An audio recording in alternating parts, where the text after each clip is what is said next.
Coming up on After the Whistle, the late season push continues into boys and girls hoops. Plus, highlights from the District 6 Wrestling Championships in Altoona from this past weekend. And Penn State Wrestling celebrated Senior Day. All that and more coming up on After the Whistle.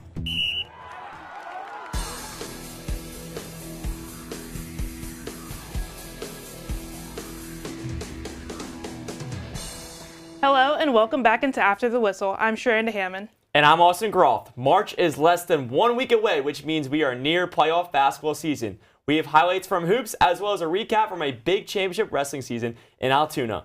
But first, let's travel to Bald Eagle Area High School to watch the 6-seeded Penns Manor Comets take on the 3-seeded St. Joseph's Wolfpack in the PIAA District 6 quarterfinal. St. Joseph's went 16-6 in the regular season, and here they are warming up before the game. The Wolfpack came out strong to start as Charlie Yartz hits the fadeaway off the inbounds pass, extending the lead to 6, looking like Dirk Nowitzki on that one. Penns Manor trying to narrow the deficit. Mark Bagley drives down the court, gets the pull-up jumper from the elbow. That was beautiful technique there. Penns Manor is within 2. St. Joseph's inbounding the ball up to Spencer Gigante with the easy lay-in, and the Wolfpack retains momentum to end the first quarter. St. Joe's with the ball, looking inside, stolen by Bagley, attempting to go all the way, but a ginormous block from Gigante puts it away, and they take it right back as Michael Lauer is in the corner, hits the corner 3. He will go on a 7-0 run by himself. This game will be over early as St. Joseph's will take this one 73-45 over Penns Manor. The Wolfpack advanced to the semifinals in the PIAA District 6 tournament to face the Harmony Area High School Owls. Number 9, Bishop McCourt traveled out to West Branch to take on the 8th-ranked Warriors in girls basketball District 6 AA first round. West Branch is getting warmed up and ready for the first round of the District 6 AA playoffs. The Lady Crushers win the tip, and El Berkabile finds Bria Bear for the opening basket. Bishop McCourt leads early 2-0. Bishop McCourt's Cami Blepler knocks down a 3 to put an exclamation mark on Bishop McCourt's dominant start. Later, Lady Warrior Katrina Cowder gets the offensive rebound and puts it back up for West Branch first basket. Bishop McCourt still with the lead, 12-2. Berkabile gets the steal for the Lady Crushers and finds Gianna Gallucci, who makes the layup. Blepler continues to shoot well and hits a long two-pointer. Bishop McCourt extends the lead to 18-4. Cowder gets the ball for the Lady Warriors, but West Branch still trails. Blepler is still on fire as she hits another 3. The Lady Crushers' lead continues to grow. The Crushers find Emma Pruse finds Blepler, who gets the layup. Lady Crushers would lead 38-2 at the half. Bishop McCourt would go on to win the game 46-27. The Lady Crushers will travel to Bellwood Antis to take on the number 1 seeded Blue Devils in round 2 of the District 6 AA playoffs. After being crowned the Mid-Penn Commonwealth Conference champions with their win against Trinity, the State College Little Lions look to make their push for a banner. Our John Drager has more. Only 1 year removed from a 9-15 record, the State College Little Lions have their sights set on district playoffs as Mid-Penn Commonwealth Conference regular season champions. The team turned the table and went 20-2 in the regular season, leading to a number 1 seed in the playoff bracket. A big reason comes from returning production. We were essentially able to run back a group for the second time. We only had 1 senior last year, so we brought 8 to 9 guys that played meaningful varsity minutes last year. One of those players leading the charge is Penn State signee Braden Shrewsbury, who's been a versatile player for the Little Lions on both sides of the ball. He and junior guard Isaac Dye stepped up and provided valuable minutes. I mean, Braden and Isaac have been great, but Ryan Perks has really been a leader. Lake Black has multiple years of experience that has shown up this year. Kevin McKenna has been a defensive stalwart for us. I mean, Jack Morris, Finn Furmanak, Jameer Uri, Dylan Davis, all of our returning seniors have been leaders in their own way. State College feels a championship on the tips of their fingers, but one mistake and the ball could drop. That's okay. The Little Lions know that, but they also know that they only get 1 shot at raising a banner. We're just going to play our game. We're going to try to focus in, lock in before the game, but we really just focus on playing and doing what we know we can do. Now, the Little Lions look to roar in the District 6 playoffs. In State College, I'm John Drager for After the Whistle. The Little Lions traveled to Mount Aloysius on Friday to take on the Altoona Mountain Lions at 7:30 p.m. for the District 6 championship. Let's go to the Bryce Jordan Center to see the 21-5 Buckeyes take on the 13-12 Lady Lions. Penn State here warming up off a 2-game losing streak. Getting a little support from James Franklin, football coach there, and Pat Crowd in the crowd. 2 minutes in the game, McKenna Marisa finds Shay Chesky behind the arc for a 3. Knocks it in. Penn State grabs their first lead up 5-3. Ohio State in the middle of a 14-3 run. Cody McMahon gets a cookie out of the cookie jar with this steal and goes coast to coast for 2. Gets the N1 opportunity, but misses the free throw. Ohio State up 19-7. Lady Lions looking for a swing and momentum. Marisa gets the steal, finds Chesky down the court. One more hockey pass to Allie Brigham. Puts up a shot, will get her own miss. Puts it in for 2, cuts the deficit to 6 points, but the Penn State Lady Lions will not get any closer. Deep into the third quarter, Taylor Theory finds Ricky Harris in the corner. Open 3, bottom. Capping off a Buckeyes 13-3 run to make their lead 20 points. Ohio State holds on to the lead 67-55 despite an enormous 18-point fourth quarter effort from Marisa. Penn State is currently 13-4 with 2 more games left on the season. Our very own reporter McKenna Wall was at the game. How were they able to come back down the stretch? Well, thanks, Austin. The Lady Lions played intense defense, but their shots just were not falling. Penn State picked up the energy too late in this game and could not avoid the stretch of the third quarter. Let's take a look. It was a physical contest in the Bryce Jordan Center between Penn State and Ohio State. Leilani Kapanis took a hard fall early in the game, but was able to bounce back and get into the action with an aggressive defense. Kapanis achieved a double-double with 10 points and 11 rebounds. Blaze consistent every day with toughness. We all know she's going to bring it. We expect it. We know she's going to bring it, and so those numbers won't surprise me. She's a dog, and I should have had her back more today and have done the same. So. Ohio State star freshman Cody McMahon led the Buckeyes with 17 points and 11 rebounds, and redshirt junior Ricky Harris trailed just behind her, shooting 4 for 9 from beyond the arc. Well, first of all, we got to share the basketball more. We cannot have a negative assist-to-turnover ratio. They turned the ball over 22 times, but they also had 22 assists, so it balanced it out. I mean, we only turned it over 16, but we only had 9 assists. And then obviously our shooting percentages. We can't have, especially on your home floor, them to be able to, have a almost 15% higher shooting percentage. McKenna Marisa was able to go on a run for the Lady Lions, shooting 7 for 10 from the field in the fourth quarter. It was a strong start and a strong finish for the Lady Lions, but the Buckeyes remained consistent, and that's what led them to victory. I think at the end, I had to attack downhill. My shot's not falling, and I had to get it downhill to start. So, and I always have in mind that we can come back. That's always my mindset. But like I said, I need to do more in the first 3 quarters. So. The Lady Lions are now on a 4-game losing streak after dropping 85-62 versus Illinois on February 19th.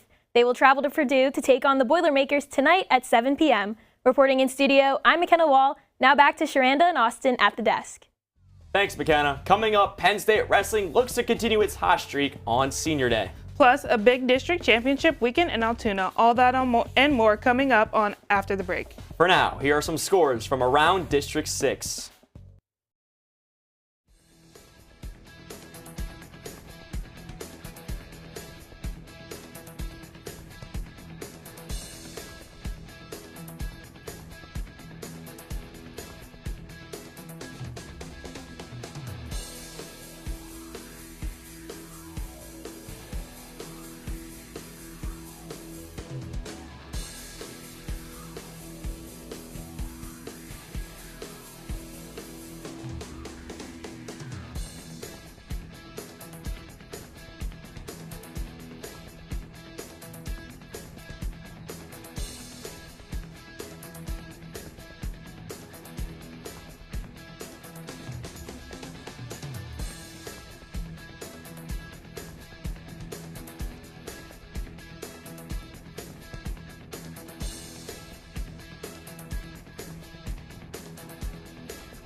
Welcome back to After the Whistle, brought to you by Calm Radio, the Center County Report, and Penn State's chapter of Awesome. Following last week's wrestling dry period, action resumed this past weekend featuring both the District 6 Double and AAA Tournament Championships in Altoona. So with that being said, here's the action from the Fieldhouse at Altoona High School. We'll start with Bald Eagles' Cone Bailey, who finishes off a big win in the 127-pound class, giving Bald Eagle the Class 2A title. On the flip side, Central Mountain would win the District 6 Class 3A championship. Other highlights from the night include Mifflin County's Lucas Sheets adding on to a big lead to close out his match in the 139-pound class to aid in their second-place campaign. And State High finishing right behind him in third place, including freshman Mason Sanders' win in a tight battle in the 107 class. To recap the final results, Bald Eagle dominated en route to become District 6 Class 2A tournament champions, trailed by Huntington at 158. The other side in Class 3A, Central Mountain took the close race between them and Mifflin County. Wrestlers around the District 6 will now set to compete in the individual tournaments. Following a 44-3 victory over Maryland, number 1 Penn State hosted the 11-5 Clarion Golden Eagles on Sunday in Rec Hall. We take you to Rec Hall, where it was not only Thon weekend in State College, but also senior night for the Nittany Lions.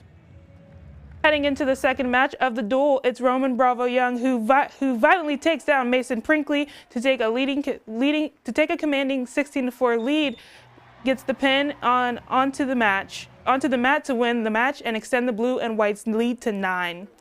Heading over to the 141 weight class, Bo Bartlett throws down Seth Colono to win the match 12-4, the third straight win to start the duel. Coming out of intermission, Alex Fasundo notches 2 points to his name to extend the lead 16-9. In the 174 weight class, Carter Starochi rolls over John Worthing for the takedown. Starochi would later win by tech and fall to put the duel out of reach for the Golden Eagles. Penn State takes down Clarion 40-6 in the final regular season duel to finish with a perfect 16-0 record on the year. The Nittany Lions' next duel will come in session of the Big Ten Championship Tournament on March 4th. To recap all of the senior day action, let's send it over to Jacob Snare.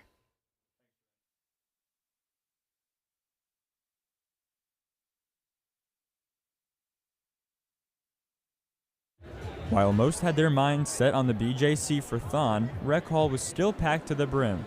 The opponent was the primary focus of the day, but Penn State also took the time to honor their seniors who were heading into their final dual meet in their home building. Program cornerstones Roman Bravo Young and Max Dean were among the group, whose time with the team was celebrated by taking pictures with their families and head coach Cale Sanderson. The two would later go on to face off against their counterparts on Clarion and found similar success to what they've had all season.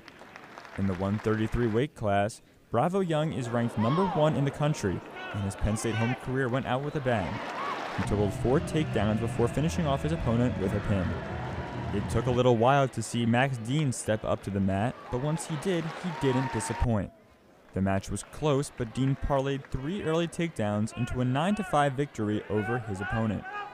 These two, along with the rest of the seniors, will lead the first-ranked Nittany Lions into Ann Arbor, Michigan on March 4th for the Big Ten Championships. After the Big Ten tournament, it's off to the NCAA Championships in Tulsa, Oklahoma, which start on March 16th. Reporting for After the Whistle, I'm Jacob Schnurr. Now back to you, Austin. Thanks, Jacob. From the mat to the field at Panzer Stadium, the Penn State men's lacrosse team followed up with a loss to Villanova, hosting the winless Stony Brook Seawolves. We'll pick it up early in the first quarter here. The team's warming up before the game starts. But to start it off, Noah Armitage finds Dylan Palanetti, who nets this one to put Stony Brook up 3-0. Nittany Lions battling back as Matt Costin gets it to TJ Malone, who takes a hit and gives Penn State its first lead 4-3. Time winding down in the first, Jack Trainer loses his man and slots it right in there. Stares the man down and puts Penn State up 6-4. With his team down 3 in the second quarter, Armitage skips it low past Jack Frazione to bring the Seawolves within 2. 9-7 early in the second half. Luke Mercer with a nice catch and buries it beneath the bar and puts it out of reach for Stony Brook. Penn State would go on to win 17-12 over the Seawolves behind Malone's 4-goal performance. The Nittany Lions improved to 2-1 on the year with a tough road test on the horizon, while Stony Brook drops to 0-2. Our own Matt Scalzo has the recap from that contest. Matt, you want to talk about that? Thanks, Austin. It was a similar story last Saturday as Penn State's veterans stepped up once again, but it wasn't like that last season.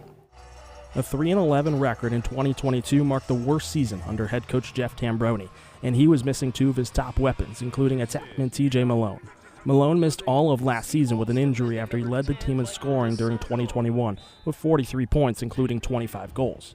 The Westchester, Pennsylvania native picked up right where he left off during these first 3 games, sitting atop the team in points. Even after falling behind early to Stony Brook last Saturday, Malone stayed confident in his team's abilities. We went down 3-0 without our offense even touching the ball, and I think offensively we knew that once we touched the ball, it was all in our hands. We couldn't let the game affect how we played. Malone isn't the only graduate student that the Nittany Lions welcome back after missing time. Attackman Jack Traynor suffered a season-ending injury just 6 games in the last season. They, along with graduate transfer from St. Lawrence Chris Jordan, have Penn State at a 2-1 start. These tenured players have been the focal point of the team. Malone sits first on the team in scoring after a 6.4-goal performance Saturday, with Jordan and Traynor not far behind in second and third after their 4-point performances. Tambroni understands the importance of their veteran qualities and wanted to use that in his game plans. And that's what we thought. We thought we had 3 veteran attackmen in Chris, TJ, and Jack. And coming off the Villanova game, I don't think we utilized their talents, their maturity enough. Tambroni has also stressed the importance of the older players learning from their past struggles and teaching those lessons to the rest of the team. And just make sure that those guys tap into some of those experiences and make sure they draw from that in their own play and preparation, but pass along to some of these other guys. After a rough season a year ago, Tambroni and his team are leaning on their leaders as his team enters a pivotal stretch of games against some of the nation's best. Malone, Jordan, and Traynor, plus other experienced pieces, will have to continue their hot start as Penn State faces a tough stretch, beginning with a road trip to New Haven, Connecticut to take on number 5 Yale Saturday afternoon. Reporting for After the Whistle, I'm Matt Scalzo. I gotta say, 4 goals is pretty impressive.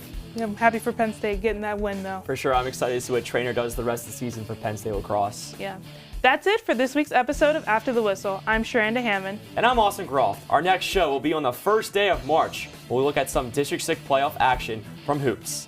That and more are coming up next week, next time on After the Whistle.